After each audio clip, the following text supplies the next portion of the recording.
Buenos días a todos. Wow, qué bueno es venir y saber de que Dios tiene algo para nosotros. Y de las cosas que yo le agradezco a Dios es que en los 40 años que tengo de conocerlo, poco a poco Él ha ido desarrollando en mí más y más convicciones. Y cuando yo me apropio de esas cosas que Él me enseña en su palabra, las pongo en práctica, veo que hay fruto en mi vida. Y no solamente en la mía, sino en las personas a mi alrededor, empezando por mis hijos, siguiendo con mis nietos, y espero ver la cuarta generación también con esos frutos. Es el deseo de Dios. Así que estamos hablando de convicciones que dan fruto. Y de las convicciones que yo entendí de primero es que yo no soy una obra terminada. Dios está trabajando en mi vida. Dice que Dios va a completar en mi vida su buena obra hasta el día que regrese o yo me muera. Él la va a completar. Todos los días hace algo en mi vida. Así que esas convicciones deben ser ciertas en nuestra vida, como por ejemplo saber que la Biblia es la palabra de Dios, estar convencido de que la Biblia es la palabra de Dios y que todo lo que está ahí Dios lo escribió para nosotros. No solo para informarnos, sino para formarnos, para que aprendamos y lo pongamos en práctica. Por ejemplo, yo creo que todo lo que Pablo escribió fue inspirado por el Espíritu Santo. Cuando Pablo en el año 62, algunos dicen en el año 62 al año 65, en el primer siglo, Pablo escribió la primera carta a Timoteo, ¿verdad? Y cuando le escribe esta carta a Timoteo, y le escribió una segunda carta también, usa temas centrales, porque estamos hablando de un líder, ¿verdad?, a otro líder, a un líder de la iglesia local en Éfeso. Y dos temas que él toca que son bien importantes uno es el liderazgo, la estructura en la iglesia, ¿verdad?, y la sana doctrina, porque todo el tiempo ha habido falsas enseñanzas. ¿Y por qué toca estos dos puntos cuando habla con su líder, con su pupilo, con su discípulo? Porque fue discípulo, anduvieron juntos. Porque son dos cosas que Satanás ha utilizado en 20 siglos, todavía hoy. 20 siglos para destruir la iglesia. Satanás aborrece la iglesia, la odia, los odia a cada uno de ustedes, ¿no?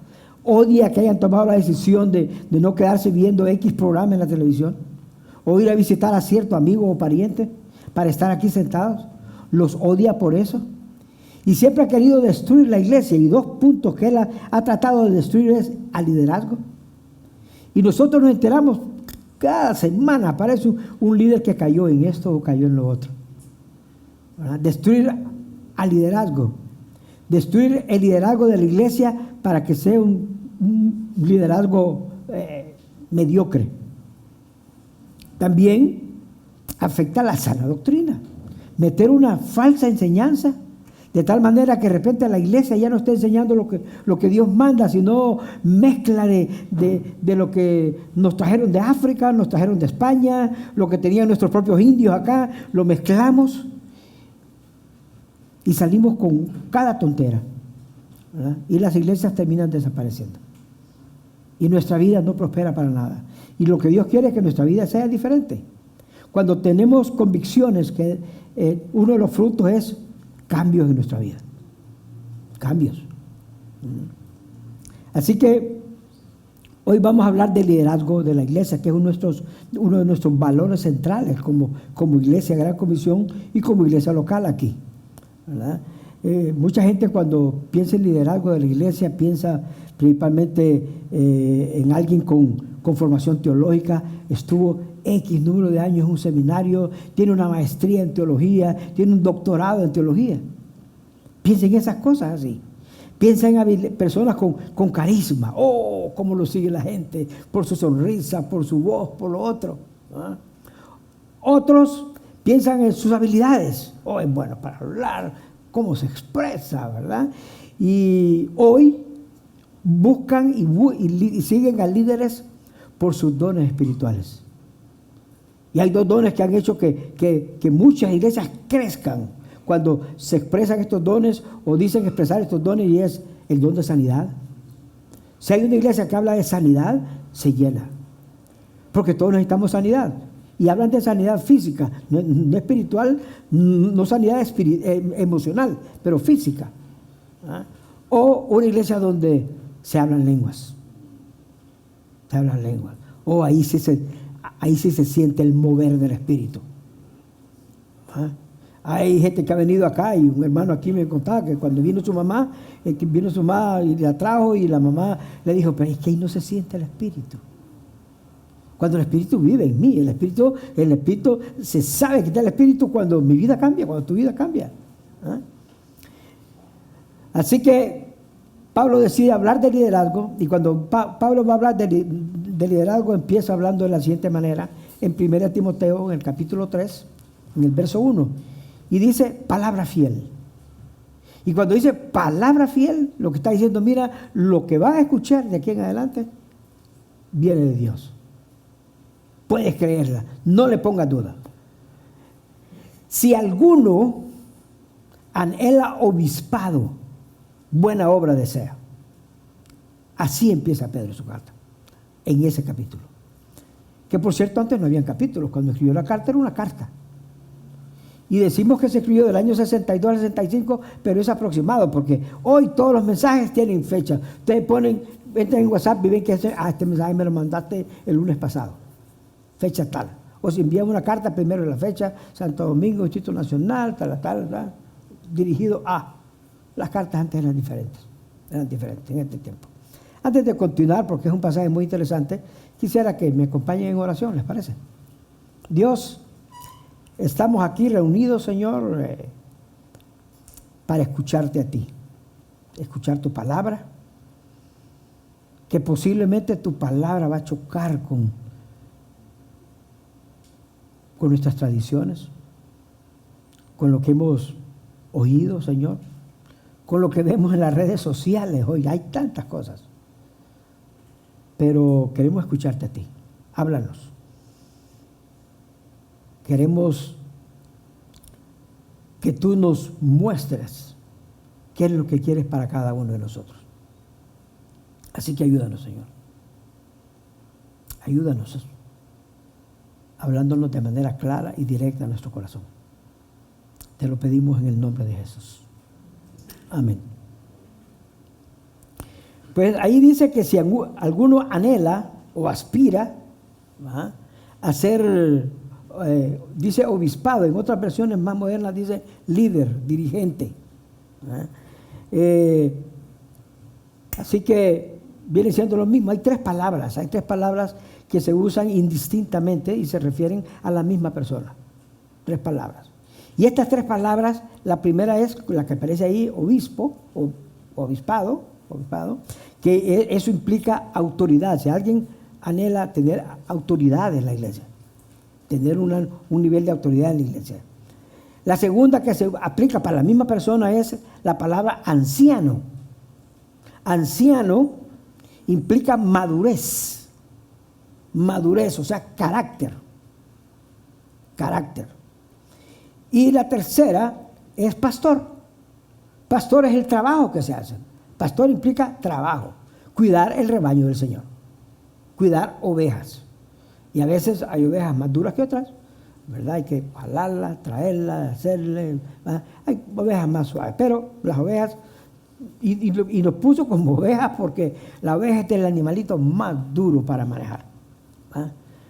Son miopes, no ven, tienen mal olfato, son tercas. Y entonces nos manda a hacer eso. Así que vamos a hablar del liderazgo de la iglesia. El liderazgo de la iglesia, número uno, podemos ver que es un trabajo, y es un trabajo honorable. En el verso dice, en el verso ahí dice buena obra. Y en otras versiones dice un trabajo honrado. Y esto es necesario que entendamos que la palabra fiel es que esto es honorable. Anhelarlo, ¿verdad? De ser líder de la iglesia es honorable. es honroso, es un trabajo. ¿Ah? Yo recuerdo que en los años 90, cuando fui ordenado pastor, yo busqué en internet, ya había internet en los 90. Era más duro, Yahoo y unas cositas más, pero busqué en qué lugar está ubicada la carrera de pastor, en cuanto al deseo de las personas, de los hombres, de ser pastor, qué número era. Y aquel entonces ya había gente buscando que computación y esto, lo otro, médico, dentista, todavía las carreras, y pastor aparecía en el número 57 en los 90. O sea, deseada por la gente, 57. En el año 2006-2007 busqué de nuevo y ya la posición de pastor estaba en 117. Cada vez eran menos personas. Y esta semana me puse a buscar de nuevo. Hey, ¿cómo está la carrera de pastor hoy? ¿Verdad? Y les voy a decir, no aparece. No aparece. De acuerdo con los datos del MESIT, no aparece en ningún listado. O sea, el deseo de ser pastor. Pero les voy a decir una cosa. Yo todavía me siento honrado de ser pastor. El trabajo de pastor es un trabajo honroso. ¿Ah? Y es que muchas veces cuando buscamos una carrera, buscamos para llenar un ego, llenar un yo. Allá va el ingeniero. Hay personas que exigen que le llamen ingeniero. El doctor, no le quites la palabra doctor porque, lo estás viendo. ¿Ah? Pastor no es título, es un trabajo. Así que yo, por ejemplo, a la mayoría de ustedes, cuando me dice pastor, les digo, llámame por mi nombre, que me llamo Dago. Me llamo Dago. ¿Ah? Porque pastor es el trabajo que yo hago. ¿Ah? Pero así es. ¿Ah? Así que ser pastor es aceptar un llamado a servir. ¿Ah? No a subir de posición, que mi yo se vaya allá arriba. El pastor debe ser el primero, ¿verdad? En coger una escoba, un swapper. Número 2, el liderazgo de la iglesia está basado en carácter. Veamos los siguientes versos ahí en 1 Timoteo 3, del 2 en adelante, dice, pero es necesario que el obispo o el pastor sea irreprensible y que tenga una sola esposa, que sea sobrio, que sea prudente, que sea decoroso, que sea hospedador. Dice que sea una persona apto para enseñar. Verso 3, que no sea afecto al vino, ni que sea pendenciero, ni codicie ganancias deshonestas, sino que sea una persona amable, apacible, no avaro. Verso 4 dice que gobierne bien su casa, que tenga a sus hijos en sujeción y con toda honestidad. Pues, y este está entre paréntesis, no sé por qué, pero dice, pues el que no sabe gobernar su propia casa, ¿cómo podría gobernar o cuidar de la iglesia de Dios? Verso 6, no debe ser un neófito, no sea que se envanezca y caiga en la condenación de Satanás, del diablo. También es necesario que tenga buen testimonio de los de afuera, ¿verdad? Fuera de la iglesia, para que no caiga en descrédito y en lazos del diablo. La mayoría de los requisitos, como ustedes lo ven aquí, son morales, no son ministeriales. Moral, carácter. Para ser líder, el carácter cobra primer lugar por encima de cualquier talento, de cualquier carisma, el carácter. Y la lista empieza con intachable, irreprensible. O sea, que no tenga algo de donde cogerse. Un caldero sin agarraderos es un caldero irreprensible. No lo puedes coger por ningún lado, ¿verdad? Tiene que ser irreprensible. No, es pastor, pero tiene tal cosa por allá, o tiene tal otra. No, tiene que ser irreprensible, que no se le puede tachar con algo. Dice que tenga una sola esposa. Otras versiones dice marido de una sola mujer. De una sola mujer. No puede tener a Juana y tener a María, no, solo una esposa. Y dice que sea sobrio, sea una persona sobrio es una persona que tiene autocontrol. Autocontrol. Habla también de ser prudente. Prudente es una persona que calla cuando debe callar y habla lo que tiene que decir, no estalla en cosas. Decoroso. Decoroso en el vestir, decoroso en el hablar, decoroso para tratar a las personas. Hospedador. Su casa debe estar abierta para las personas de la iglesia y fuera de la iglesia. Hospedador. Tiene que ser, dice, apto para enseñar, tenga alguna habilidad para enseñar. Dice también no dado al chupe, al vino, aquí al romo, aquí en aquel entonces era vino, aquí hubiera dicho que no sea dado al brugal, ¿va? Pero que no sea dado a la bebida. Que no busque pleitos, que no ande buscando pleitos. ¿Va? Yo tengo amigos que pelean por todo, y que el Licey o que el otro, ¿verdad? Y 7 partidos políticos, que mi líder es mi líder, ¿va? Y pelean por su líder, pelean por todo, ¿va? Pero no debe ser un buscapleito. Tampoco dice que le gusten las ganancias sucias, deshonestas. Porque una de las áreas donde muchos pastores caen, son 2 áreas que los pastores caen. Uno es la parte sexual, se meten con otra mujer que no es su esposa. Y 2, las finanzas. Tomar el dinero de la iglesia y hacer un mal uso de él. Son 2 áreas bien fuertes. Dice que tiene que ser amable, tiene que ser apacible, tranquilo, y no ser avaro, o sea, es generoso, es generoso. En otras palabras, lo que esto nos está diciendo es que el pastor tiene que ser un hombre moralmente aprobado, y para ser moralmente aprobado tenemos que ser obedientes a lo que Dios nos manda a hacer, y lo que nos manda no hacer. Número 3, dice también que el liderazgo empieza en su casa. El liderazgo empieza en su casa.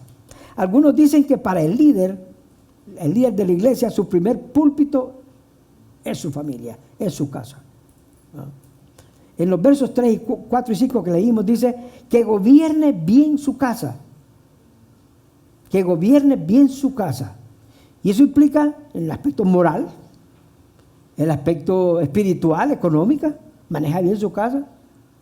No pasa hasta aquí en deudas, le debe a Mundo, Raimundo, se esconde del colmadero. No. Maneja bien su casa. Y dice que sus hijos le obedecen. Sus hijos están sujetos y viven en toda honestidad. Los hijos que viven en la casa. Si a un hijo se casó y se fue de la casa y decide tomar otro nivel de vida, ya el padre ya no tiene nada que hacer. Pero los que están en la casa, mientras tome de mi leche y coma del arroz que yo compro y viva bajo el techo que yo pago, tiene que estar en esa situación. Y la razón para empezar por su casa es porque las victorias privadas, lo que haces en tu casa, eso precede a las victorias públicas. Si eres bueno gobernando la casa, vas a ser bueno dirigiendo la iglesia de Dios. Número 4, el pastor tiene que ser puesto a prueba, probado. Dice el verso 6 que no debe ser un neófito. Un neófito es una persona que recién llegó a la iglesia. Confía en Jesucristo, se siente, está emocionado y todo, le gusta todo, bien, pero es un neófito. ¿Cuánto tiempo tarda para que deje de ser un neófito? No lo sé. Muchos tardan años, otros tardan menos, pero realmente que no sea un neófito, dice, no sea que se envanezca, ¿verdad? Hey, Leo tiene aquí tantos años en la iglesia, yo tengo 3 meses y mírenme, ¿dónde estoy? ¿Va? Porque dice que cae en la condenación de Satanás, en el orgullo. Satanás cayó porque se envaneció. Dice el verso 7, también es necesario que tenga buen testimonio de los de afuera. O sea, cualquiera que trabaja, que quiere ser líder, tiene que tener un buen testimonio en donde trabaja, afuera. Para tomar un ejemplo, si yo voy a la oficina donde trabaja José, o donde trabaja Iván, y pregunto por ellos, tiene que tener un buen testimonio. Tiene que tener un buen testimonio. Y dice para que no caiga en descrédito y en los lazos del diablo. El liderazgo no se improvisa, no se, no se improvisa. No es para alguien que busca posición también. No es para alguien que busca posición. No es estatus. Por eso el tiempo es necesario. Por eso no puede ser un neófito. Y es que el tiempo trabaja en nuestra vida. El tiempo nos hace pasar por un proceso de madurez. Con el tiempo aprendemos nosotros a manejar situaciones, a ser más consistentes. Y cuando hay tiempo, generalmente pasamos pruebas, y las pruebas nos dan a nosotros estabilidad si pasamos esas pruebas. Vamos a pruebas. El líder es representante de Cristo, dentro y fuera de la iglesia. Por eso es que tiene que tener un buen testimonio afuera, es representante. No es que aquí en la iglesia se comporte de una manera y allá afuera de cualquier otra, no, para nada. Porque el testimonio afecta el evangelio, afecta compartir el evangelio. Y cuando hablamos de estos puntos, no estamos hablando de perfección. Aquí nadie es perfecto. No se busca un líder o un hombre perfecto. Lo que se busca son personas con integridad. Si fallamos, aceptamos nuestras culpas. Pedimos perdón y le dimos, Dios, yo quiero cambiar. 1 Timoteo 3, 8 al 13 habla de los diáconos, que es otro nivel, ¿verdad? Pero los diáconos y su función fueron establecidas por Dios, digamos, a través de los primeros apóstoles. Dice en Hechos 6, recién la iglesia. En aquellos días, dice, el número de los discípulos iba en aumento. O sea, la iglesia creció muchísimo en los primeros meses y años. Pero también comenzaron las murmuraciones de los griegos. Los griegos se le llama a los que no son judíos, los griegos, en contra de los hebreos, o sea, de los judíos, pues se quejaban de que en la distribución diaria de ayuda, las viudas de los griegos no eran bien atendidas, ¿no? O sea, estaban los judíos y los gentiles, las viudas de los gentiles no recibían tanto apoyo como las viudas de los judíos. Entonces los 12, ya habían 12, recuerden que solo quedaban 11, pero ellos, los 11, dijeron un día, vamos a sustituir a Judas, que cayó, y entonces eligieron, jugaron la suerte y ganó Matías. Entonces estaban los 12, Matías en cuenta ahí, dice, entonces los 12 convocaron a todos los discípulos y les dijeron, no está bien que desatendamos, se refieren a los apóstoles que estaban ahí, no está bien que desatendamos la proclamación de la palabra de Dios para atender a las mesas, a las necesidades de las viudas. Así que, hermanos, busquen entre todos ustedes a 7 varones de buen testimonio que estén llenos del Espíritu Santo y de sabiduría, para que se encarguen de este trabajo, de servir a las mesas, a las viudas, judías y no judías. Así nosotros podemos continuar orando y proclamando la palabra. Así que el diaconado surge para llenar tareas diarias necesarias en la iglesia. Diáconos, que es el término griego que se usa, significa siervo, servidor. Los primeros 7 diáconos fueron hombres, fueron varones. Dice 7 varones escogidos por la congregación, inclusive. Fueron escogidos por la congregación. Y debían tener los siguientes requisitos. Número 1, tener buen testimonio. Buen testimonio ante toda la congregación, ante judíos y no judíos.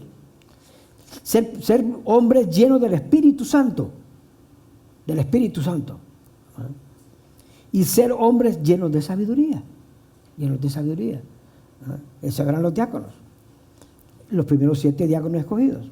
Pablo profundiza más en esas cualidades y requisitos ahí en Timoteo, en 1 Timoteo 3, cuando llega al verso 8 dice, de igual manera, o sea, están los obispos o pastores, y dice, ya pasa a hablar de los diáconos, dice, de igual manera los diáconos deben ser honestos y sin doblez.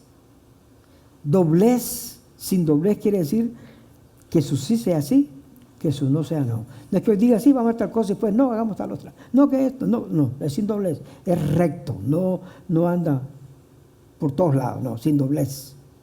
¿Ah? No demasiado afecto al vino, o sea que se puede tomar una copita, pero no 2. No muy afecto. ¿Ah? Una presidente, ya la segunda, ya no puedes. ¿Verdad? Y dice, ni codicioso de ganancias deshonestas. Eso es igual para los dos. Ninguno en liderazgo debería buscar ganancias deshonestas. Voy a vender drogas, voy a esto aquí para poder ganar un poco más. ¿Ah? Y dice, número 9, y deben guardar el misterio de la fe con limpia conciencia. Todos los que son diáconos y todos los pastores también deben tener limpia conciencia con los valores centrales de la iglesia, con la declaración de fe de la iglesia, con la misión de la iglesia, con la visión de la iglesia. ¿Va? Y deben guardar el misterio de la fe, dice, con limpia conciencia. Solo Jesucristo salva. No es que decir, bueno, ahí se enseña que solo Jesucristo salva, pero yo creo que tenemos que portarnos bien. Si no nos portamos bien, nos va mal. Si cuando lleguemos al cielo nos va a decir, fuera. ¿Ah? Limpia. Si hay algo que tenemos que mantener nosotros limpia la conciencia es con la sana doctrina. Solo Jesucristo salva. Solo la Biblia es la palabra de Dios. No hay otro libro, no le pongo otro libro encima. No, solo la Biblia es la palabra de Dios. ¿Ah? Solo Jesucristo salva. ¿Ah? Y solo es por gracia, solo es por fe. Esa es la sana doctrina. Además dice, estos primero deben ser puestos a prueba. ¿Verdad? Hombres que están en la iglesia haciendo cosas. ¿Ah? Y dice, puestos a prueba, entonces podrán ejercer el diaconado. Las mujeres, por su parte, deben ser honestas y no calumniadoras, sino sobrias y fieles en todo. Los diáconos deben tener una sola esposa y gobernar bien sus hijos y sus casas, pues los que ejercen bien el diaconado ganan para sí mismos un grado honroso y mucha confianza en la fe que es en Cristo Jesús. De nuevo, si ven aquí, todas las características, la mayoría de características tienen que ver con carácter. Carácter, vida privada. La vida privada es bien importante. ¿Ah? En este caso, habla tanto de varones como de mujeres. ¿Verdad? Hay una versión, o sea, que habla de diáconos y de diaconisas. Hay una versión que en vez de hablar de mujeres, habla de las esposas de los diáconos. ¿Ah? Pero el término griego que se usa, genaicas, se usa tanto para decir mujeres o como para decir esposas. Así que la iglesia del primer siglo sí tenía diaconisas. Romanos 16:1 dice, les recomiendo a nuestra hermana Febe, diaconisa de la iglesia de Cencrea. ¿Ah? Habían diaconisas. Cuando Pablo le escribe a Timoteo, ya había escrito antes la carta a los romanos. Ya había. Así que estamos hablando de diáconos y diaconisas. ¿Ah? La iglesia, de nuevo, no necesita líderes perfectos, necesita líderes auténticos. Y en cuanto al diaconado, hombres y mujeres, como está ahí. No le busquemos otro lado. ¿Qué dice la inteligencia artificial? No, es lo que dice la Biblia. La iglesia debe cuidar a sus líderes. Cualquiera de ustedes que vea a uno de nosotros que hasta el día de hoy, hemos sido llamados a tener un nivel de liderazgo, como en mi caso, como el pastor, o Iván, ponete de pie, Iván, para que te conozca todo el mundo, o Iván, o Leo también, Leo. y Merfran, pónganse de pie, que los conozcan, quiero que los vean.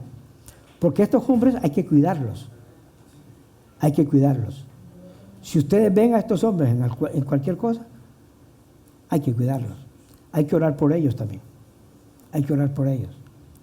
Asegurarse que se mantengan en ese primer capítulo de Timoteo. Necesita líderes. Una cosa cierta es que todos los hombres que están aquí, todos los creyentes, son llamados a ser líderes.